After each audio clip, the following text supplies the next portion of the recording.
It was a tough quarter for the restaurant industry. What, in your view, is going on? What happened?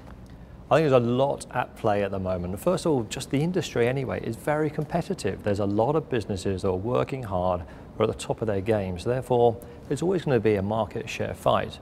But then you've got to think about the consumer. And the consumer's going through a period around the world of uncertainty, whether it's geopolitical uncertainty, economic uncertainty, and that makes them a little nervous as well. So I think there's a number of dynamics at play, but ultimately, at the end of the day, if we can deliver a better experience day in, day out in our restaurants, we're confident we can win that market share fight. So what is the key part of that strategy in your view? What are some of the main elements that you need to do to keep share and gain share?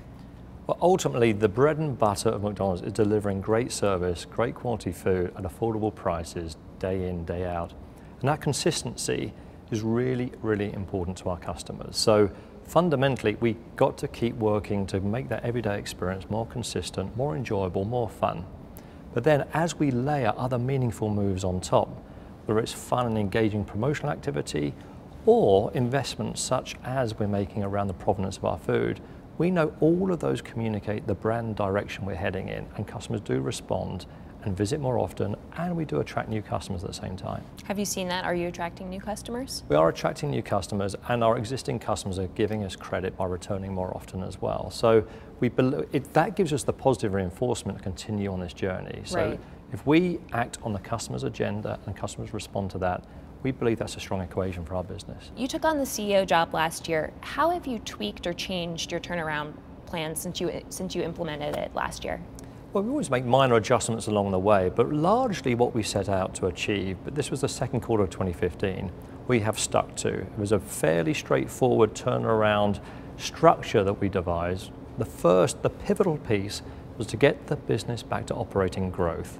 And we have now delivered 4 quarters of growth across all 4 operating segments around the world. And before that, you'd had 2... We'd had a period of decline. So right. The business was in a gentle decline, but that's unsatisfactory to us and to our owner-operators, and clearly doesn't work for our suppliers either. So we right. knew we had to demonstrate that we could grow our organic business.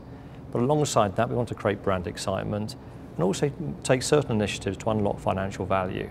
And we've really maintained a laser-like focus on those 3 pillars of the turnaround plan, whilst at the same time we've been developing a longer-term growth strategy as well.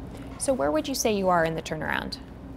Well, we're going through, I would describe it as 3 phases. We have the initial phases are like a revitalization, get the business into growth.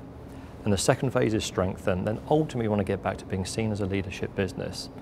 I think we're on that delicate stage where we're transitioning from the revitalization stage into strengthen.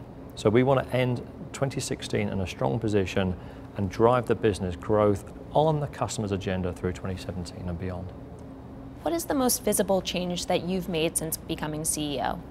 That's a good question. I think the ongoing reinvestment we have in our restaurants around the world is significant. So we're introducing technology to help smooth the customer experience with things such as self-order kiosks. We're unlocking the opportunity that technology offers us to just smooth the overall experience that customers have, whether it's through the drive-through or in the restaurant. So those are the most visible changes to customers.